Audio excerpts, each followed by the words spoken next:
Sabe, se eu fosse mais jovem, eu começaria meu próprio negócio, mas eu já estou velho demais para experimentar coisas novas. Eu não vou conseguir ter sucesso nesse negócio. Eu não sou inteligente o suficiente. Sabe, eu adoraria começar a fazer aulas de boxe, mas minha saúde não está boa. Eu não vou conseguir aquele trabalho. Eu preciso de um diploma e eu não tenho um. Eu sempre quis criar meu próprio negócio, mas infelizmente eu não tenho tempo. É claro que eles escolheram ele ao invés de mim. Ele era a criança mais inteligente da escola. Sabe, eu estudei em uma pequena vila e a educação era muito ruim lá. Foi por isso que eu não consegui uma boa educação. Você está familiarizado com essas declarações? Eu aposto que você já ouviu bastante. Estas são as desculpas que nós contamos a nós mesmos para nos convencer do motivo de que não estamos fazendo certas coisas ou para justificar nossos fracassos. Nós contamos essas desculpas a nós mesmos para não nos sentirmos mal. A desculpa é uma doença.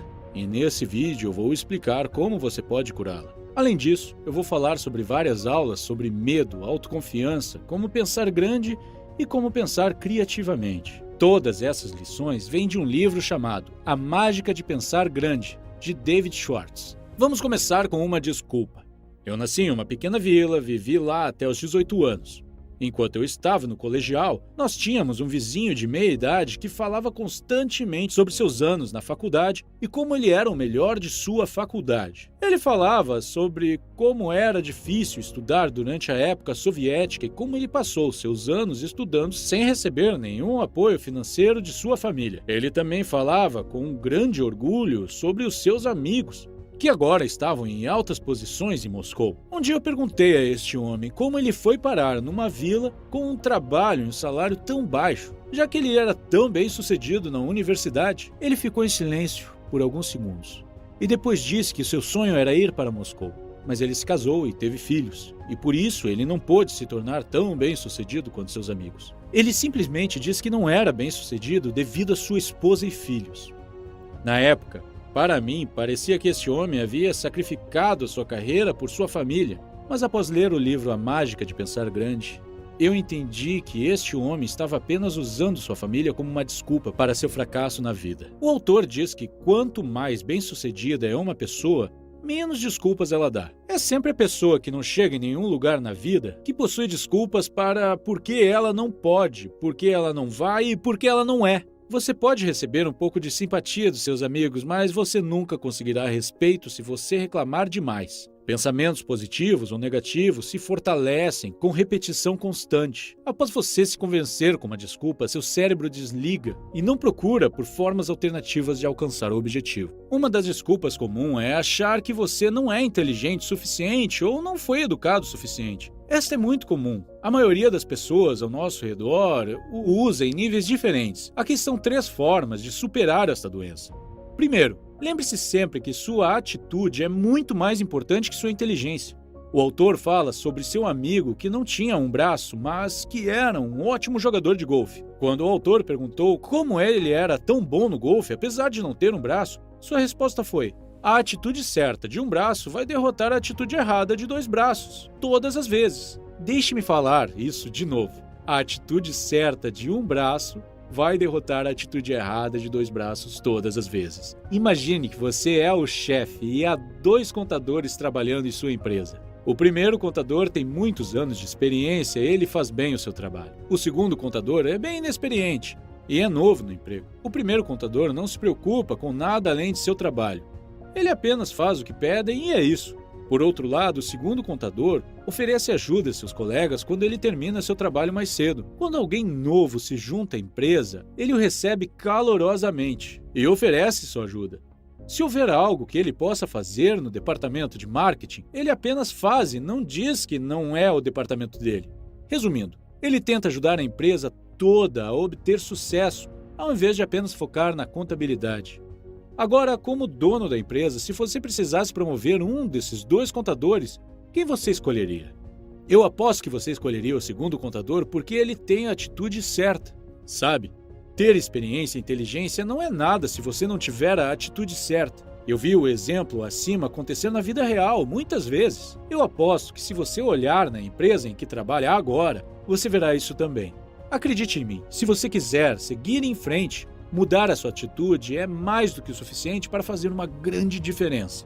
Segundo, Saber como pensar é muito mais importante que inteligência. A pessoa que sabe como usar seu cérebro e imaginação para resolver problemas sempre derrotará a pessoa que usa seu cérebro como uma garagem para fatos. Imagine que você está entrevistando duas pessoas para seu negócio. O primeiro candidato entra e você pergunta a ele sobre qual é a altura do prédio que ele está agora. O candidato diz: "Oh, sim, eu sei. Eu trabalhei como arquiteto por muitos anos e memorizei a altura de todos os prédios nesta área. Então a altura deste prédio é 25 metros. E essa é a resposta certa. O candidato forneceu uma resposta precisa. Essa pessoa sai e o segundo candidato entra. Você faz a mesma pergunta. Ele olha para você e diz: "Eu não sei a resposta."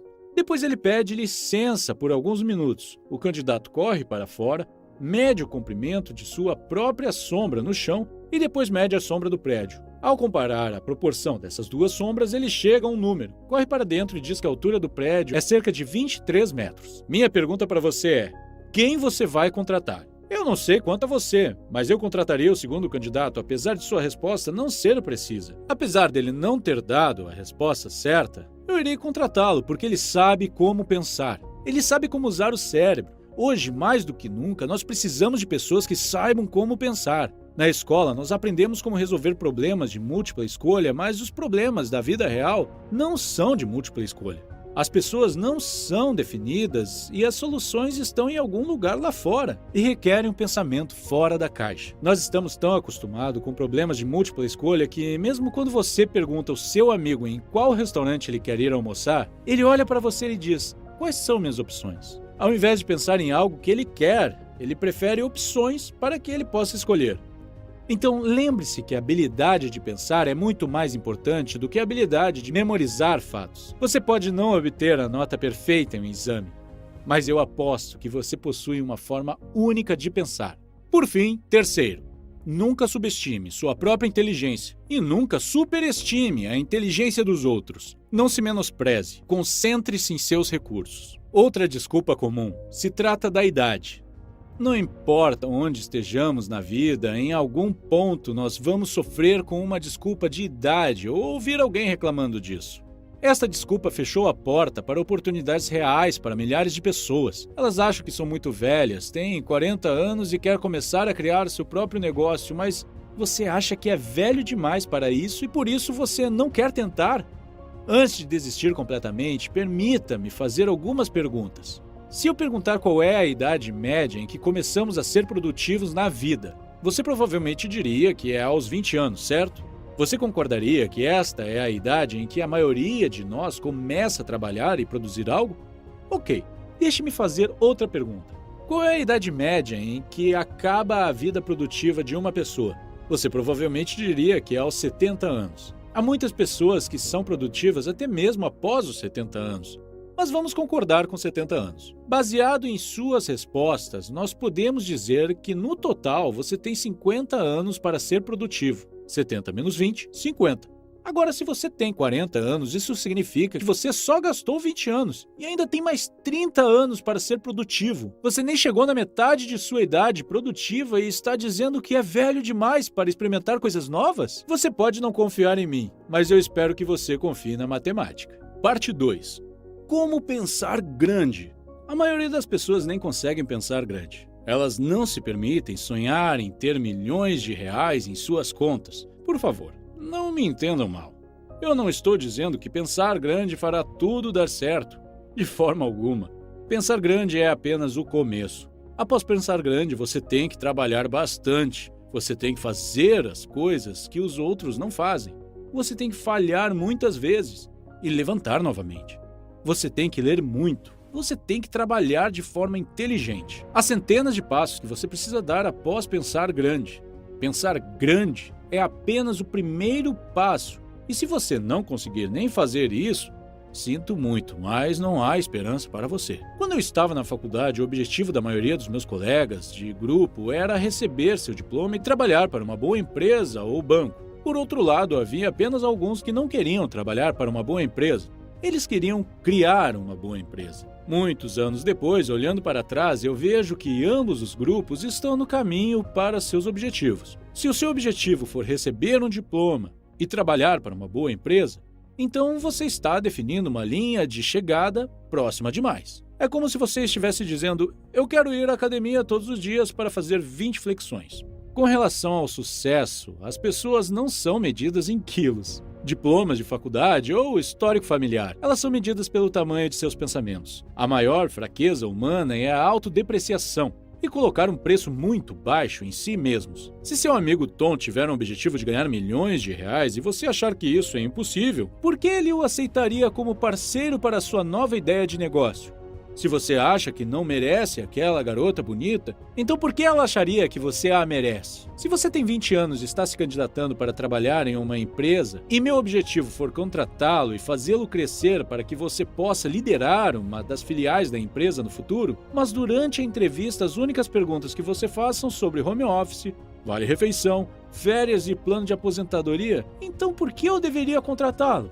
Um último conselho sobre pensar grande quando se trata de discussões e problemas do dia a dia. Se você quiser evitar 90% das discussões com a sua parceira ou no trabalho, então sempre que uma discussão ocorrer, apenas faça esta pergunta a si mesmo. Isto é algo que uma pessoa importante como eu discutiria e perderia seu tempo? Logo você evitará muitas discussões inúteis. Além disso, lembre-se que você não ganha nada discutindo. Lição número 3. Como lidar com o medo? Eu tenho certeza que você já esteve em uma situação onde teve medo de algo ou alguém. Talvez você ficou com medo de não passar em um teste e se sentir envergonhado, perder seu emprego ou teve medo de falar com o seu chefe. E quando você compartilhou seus medos com seu amigo, ele apenas olhou para você e disse: vamos almoçar, você está exagerando, isso é coisa da sua cabeça. Nossos amigos e parentes esperam que nós nos sintamos melhor quando eles dizem: é coisa da sua cabeça ou é a sua imaginação, mas na verdade é que o medo é real e é uma força poderosa. Além disso, é claro que o medo está na minha cabeça, ele não vai estar no meu pé. Então não espere que eu me acalme, dizendo que está tudo na minha cabeça. O medo e a falta de autoconfiança são reais, e eles são os inimigos número 1 do sucesso. O medo de todos os tamanhos é uma forma de doença psicológica. E você sabe qual é a cura? Ação. Você já viu uma pessoa do lado de uma piscina com medo de pular? Ela apenas fica lá parada sem agir, mas de repente alguém a empurra e dentro de segundos o medo passa e ela fica na água. A ação cura o medo. Deixe-me contar uma história do livro para você entender melhor. O autor diz que um dia um gerente de vendas pediu a sua ajuda e explicou que ele tinha muito medo de perder seu trabalho em breve. O gerente disse que os números das vendas recentes estavam muito baixos em seu departamento e, por isso, havia uma boa chance dele ser demitido. Após ouvir a história do gerente, o autor perguntou quais ações consertariam a situação. Um pouco confuso, o gerente perguntou o que ele queria dizer. O autor respondeu dizendo: sim, eu entendo que você está com medo.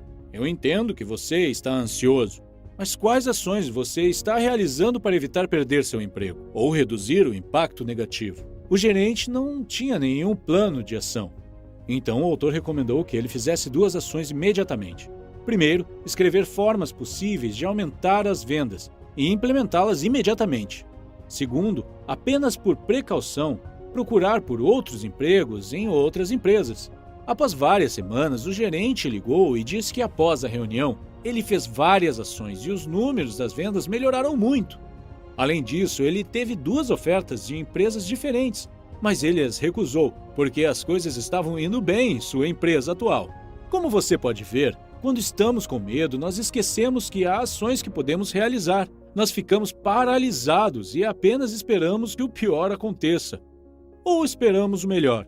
Aqui está um pequeno exercício para o medo. Quando você estiver com medo, você deve imediatamente dividi-lo em 2 partes. Na parte da esquerda, escreva do que você tem medo. E na parte direita, descreva quais ações você pode fazer para eliminar ou reduzir o medo. O motivo pelo qual eu disse que você precisa fazer isso imediatamente é porque quanto mais tempo você demorar, maior ficará o medo. Dar mais tempo ao medo é como dar fertilizante a uma erva daninha. Por exemplo, um dia eu tive que enviar um e-mail importante para todo o meu departamento, mas eu estava com medo das reações, então eu decidi separar mais tempo para pensar. Após alguns dias, eu finalmente me sentei para escrever o e-mail, mas não consegui, porque nos últimos dias eu fiquei a maior parte do tempo imaginando como as pessoas reagiriam mal, como eu poderia afetar meu relacionamento com meus colegas. Como algumas pessoas poderiam começar a me odiar. Esses dias pioraram a situação. A verdade é que ninguém faz nada digno sem receber críticas. Então, haja imediatamente e seja decisivo. A hesitação apenas amplifica o medo. Agora vamos falar sobre medo de outras pessoas e como ser confiante ao se comunicar com elas. Muitos anos atrás eu estava trabalhando em uma empresa e havia um gerente com o qual eu cooperava em muitas áreas. Este gerente era um cara sério, muito respeitado e bem informado. Toda vez que eu falava com ele, eu ficava nervoso. Quando ele estava na sala, eu prestava muita atenção para não dizer algo estúpido. Toda reunião e toda discussão com ele era um teste de estresse para meu corpo e mente. Um dia eu estava em uma aula de boxe e, por algum motivo, o treinador não pôde ir. Então, ao invés de ir para casa, eu disse a todos que eu poderia guiar o treinamento se eles quisessem ficar e treinar juntos. Todos concordaram. Após alguns minutos, este gerente entrou na sala e disse que também queria começar a lutar boxe. Eu expliquei a situação e ele concordou em treinar mesmo assim. Devido à minha experiência com ele, eu fiquei nervoso novamente. Mas após 10 minutos de treinamento, eu olhei para ele e percebi o quanto ele estava com dificuldade. Ele socava como uma garotinha e estava completamente sem fôlego. Ele estava nervoso e parecia envergonhado por não conseguir treinar tão bem quanto os outros. Eu apenas olhei para ele e disse para mim mesmo: ele é como eu. Na primeira vez que eu treinei, eu senti exatamente as mesmas coisas que ele sentia agora. Ele podia ser um dos gerentes de mais alto nível, mas lá no fundo nós somos iguais. Nós dois temos medo. Nós dois temos dificuldades com coisas novas. Nós dois sentimos vergonha. Nós dois temos problemas em nossas famílias. Depois deste evento, eu nunca mais fiquei nervoso com ele e, devido ao meu comportamento relaxado, nós até ficamos mais próximos. Agora, sempre que eu falo com alguém importante, eu apenas imagino aquela pessoa no boxe. Isso pode parecer estranho, mas isso me lembra de colocar as pessoas em uma perspectiva adequada. Isso me lembra que somos todos humanos. As pessoas não são tão assustadoras quanto nós a vemos. Quando você tira todos os títulos e posições, nós somos todos iguais. E não há motivo para ter medo. Talvez agora exista alguém em sua vida que você tema. Apenas imagine-o em um de seus esportes favoritos e veja como ele poderia ter dificuldades se estivesse competindo contra você. Esta abordagem pode ajudá-lo a colocar as pessoas na perspectiva adequada. Isto pode parecer um conselho estranho, mas funciona muito bem comigo. Isso pode funcionar com você também. Parte 4. Como ser mais confiante. Digamos que uma grande empresa vem até mim e me oferece muito dinheiro para promover o seu produto neste canal. Eu olho o seu produto e vejo que está tudo certo, mas que há um defeito. Primeiro eu hesito em promovê-lo, mas depois eu digo a mim mesmo: vamos lá, você não pode recusar todo esse dinheiro, além disso seus seguidores não vão descobrir o defeito, se você não falar nada. Então eu promovo, e sabe o que acontece depois disso? Minha confiança despencaria. E eu viveria com medo. Minha mente perguntaria constantemente: eles descobriram, eu menti para eles, eu serei pego? Eu teria medo de olhar os comentários. Toda vez que alguém me perguntasse sobre o canal, eu nunca falaria com confiança com essa pessoa. Agir certo aumenta a confiança e agir errado destrói a confiança. Agora eu não estou aqui para dar uma palestra religiosa sobre a importância de agir certo. Eu estou apenas vendo do jeito prático. Quando você faz algo que vai contra a sua consciência, você se sente culpado. Você não consegue pensar direito porque sua mente está perguntando: eu serei pego? Eu serei pego? Dentro de cada um de nós há um desejo de estar certo, pensar certo e agir certo.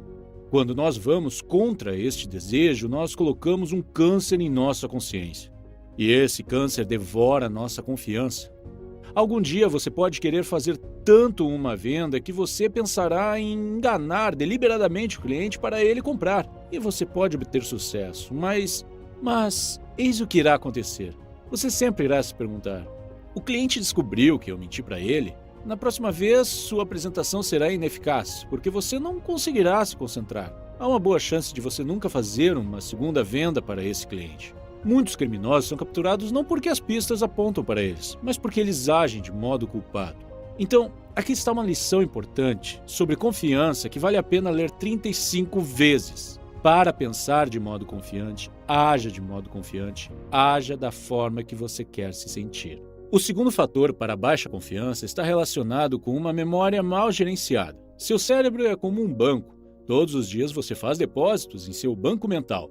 Esses depósitos de pensamentos crescem e se tornam sua memória. Quando você encara um problema e começa a pensar, você está basicamente perguntando ao seu banco de memória: o que eu já sei sobre esse problema? Seu banco de memória responde automaticamente, providencia todas as informações relacionadas a esta situação que você depositou em ocasiões anteriores. Seu banco de memória é muito confiável. Há vezes em que você falha em algo e diz: olá, senhor banco de memória, você poderia, por favor, me trazer alguns dos meus depósitos mostrando que eu sou um fracasso?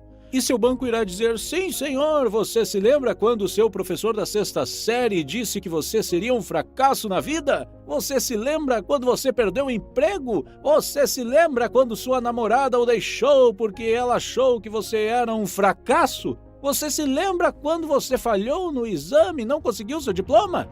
O autor aconselha duas coisas. Primeiro, deposite apenas pensamentos positivos em seu banco de memória e recuse ir para a cama com pensamentos negativos. Recuse ficar horas pensando em um evento negativo. Vá brincar com seus filhos, faça algo que o distraia. Segundo, saque apenas pensamentos positivos de seu banco de memória. Agora suponha que você diga ao seu banco de memória: você pode me mostrar alguns pensamentos que me darão conforto? E o senhor banco dirá: sim, senhor, e trará memórias que aprovam que você pode obter sucesso. Pessoas bem-sucedidas se especializaram em colocar pensamentos positivos em seu banco de memória e sacar apenas pensamentos positivos. Pensamentos negativos causam desgaste em seu motor mental. Imagine dessa forma: se você pegasse um pouco de areia e colocasse num tanque no seu carro todas as manhãs antes de ir para o trabalho, como isso afetaria o motor? Pensamentos negativos fazem a mesma coisa. Quando o pensamento negativo começarem a assumir o controle, apenas lembre-se aonde isso o levará. Lembre-se que você tem uma escolha. Eu não vou fingir que eu sou extremamente bom nisso. Pelo contrário, eu tenho dificuldades com isso também, mas eu tento me lembrar que eu tenho uma escolha sobre qual parte da história que eu quero depositar. O autor compartilha várias outras dicas para aumentar a confiança. Aqui estão algumas delas. Número 1. Pratique falar em voz alta. Eu aposto que você já esteve em uma reunião ou sala de aula que você quis comentar algo ou dizer algo, mas não conseguiu. Isto acontece com muitos de nós. Nesse ponto, nós dizemos a nós mesmos: se eu disser algo, eu provavelmente parecerei tolo. Então, eu não vou dizer nada. Os outros na reunião provavelmente sabem mais do que eu. Eu não quero que os outros saibam o quanto eu sou ignorante. Toda vez que você não fala, você se sente ainda mais inferior. Você promete a si mesmo falar da próxima vez, mas provavelmente você não falará também. Toda vez que você não fala, você envenena a árvore da confiança. Apenas fale em voz alta. Falar é uma vitamina que aumenta a confiança. Crie a regra de falar em voz alta em todas as reuniões que você participar. Não faça exceções. Comente, faça uma sugestão, faça uma pergunta e não seja o último a falar. Nunca se preocupe em parecer bobo, você não parecerá. Para cada pessoa que não concordar com você, há uma boa chance de outra pessoa concordar.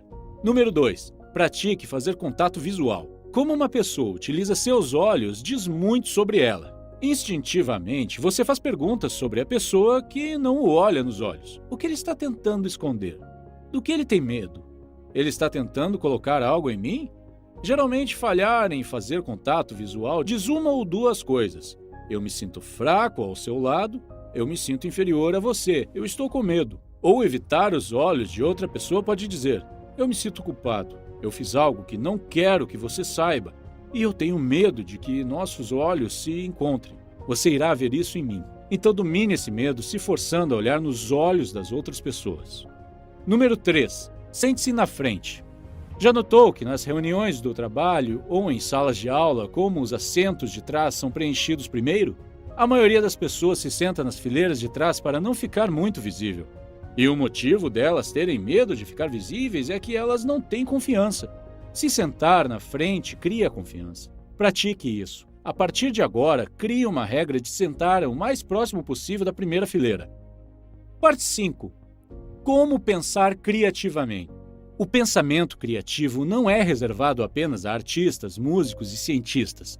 Pensamento criativo é simplesmente encontrar formas novas e melhoradas de fazer qualquer coisa. Por exemplo, um estudante encontra uma forma de gerenciar seus cursos e, ao mesmo tempo, criar um negócio paralelo. Um funcionário encontra uma forma de economizar 20 horas por semana para a sua empresa. Um vendedor encontra uma forma melhor de vender mais e etc. O autor diz que os primeiros passos para começar a ser criativo em algo é acreditar que isso pode ser feito. Quando você acredita, sua mente encontra formas de fazer isso.